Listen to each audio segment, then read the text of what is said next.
Stories. So I had this so much passionate about listening stories, and I started writing stories when I was 8th standard. So growing up, I pretty much went into people's stories, knowing them, writing about them and their emotions, which are untold and unsaid. So I actually meet people online, talk to them, know their stories and emotions, which they didn't express to their loved ones or anyone that could be. So I write all those stories and put up on my Instagram handle, Unsaid Stories. So today I want to do something different. I want to tell my story. One second, guys. So firstly, I want to ask a question for you guys. I don't know whether I can ask this, but yeah, I would love if you answer. How many of you are on dating apps? Okay. Yeah, I get it. So I am on dating apps as well, but for a different reason. I am on dating apps to meet strangers, know about their life, and write about them. I know that isn't what for which it was actually found, but yeah, that is what I do. So usually I meet people on dating app. Like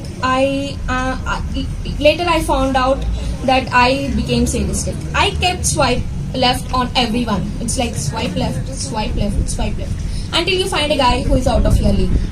So swipe right would be for the guy who is out of my league. So while swiping right, I found a guy who was pretty much out of my league, but I had this one wish that I could get a match from him, and yeah, I did.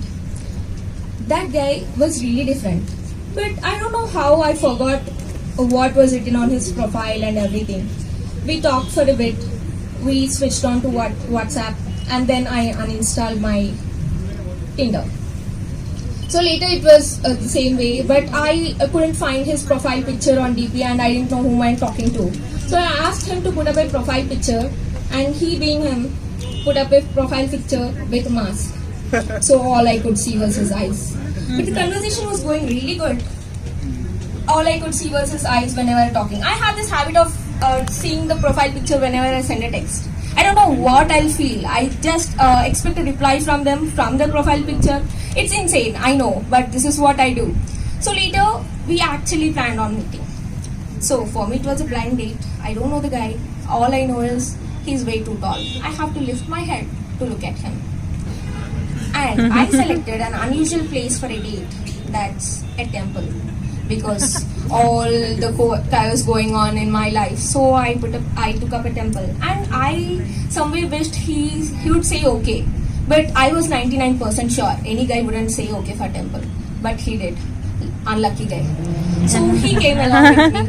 We went there. We talked a bit, and then we went for the movie. That movie, for him it was second time, and for me it was first time. I don't know why that guy wanted to see that stupid movie for the second time. I thought I didn't see, so I went to that movie. All the movie along, I was talking only. I can't sit in a movie like without talking for 3 hours. So I kept on blabbering. He kept on listening to me. Later, we went on a lunch. We talked about everything possible, from the childhood mess I've created, from the adultery I've reached, and all my maturity level. But somewhere, I found myself I'm behaving like a 16-year-old teen, which I did back then and not now. But it was really a smooth flow with him. Later, I went for shopping. I took up a dress, and that dress really made me feel like I was beautiful. I wanted to see his reaction. So I dressed up in that dress, went out. I saw glint in his eyes. I was mesmerized. I didn't ever think a guy could see like me, like that. So I felt like I was a beautiful girl on the earth for that 1 minute, but it was everything to me. Later we talked, we laughed. I was so conscious about surroundings because I don't want my parents or someone else to see me with some guy talking too much in a mall. So I was like that, I was so constrained. But he made a small child in me show, like he wanted to show a small child in me to the world. He was really good. And then there came a point where I had to leave him. I felt like, could I borrow one more hour to be with him? I don't know. I'm not sure that whether the guy would meet me for the second time, or I might have time to meet the guy second time. So I just made a call to my mom and I told Mom, I'll be late for 1 hour.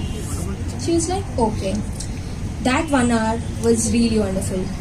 I felt like which I never felt before. He made me feel like I was beautiful in the way I am. He made me see all my flaws that were really beautiful, and he made me feel that I'm strong than I think I am. After that 1 hour, time ticks and I had to leave again. I asked him with my puppy eyes, could you please accompany me in my cab for half a distance at least? He said yes. So I felt like a little girl who wanted toffee in the store. He came along. I got really emotional. I didn't feel in that way at any date or something. So I started liking him. I told him I like you. I thought I blasted up something and there wouldn't be a second date. Silence. And then he said, I like you too. That is why I swiped you right. And I'm like more than happy. 1 year down the lane, we are still talking and I'm really happy for that. I know this relationship may not go forward and we can't stay committed to each other for coming forward, but I would really cherish these memories for my lifetime. Thank you guys.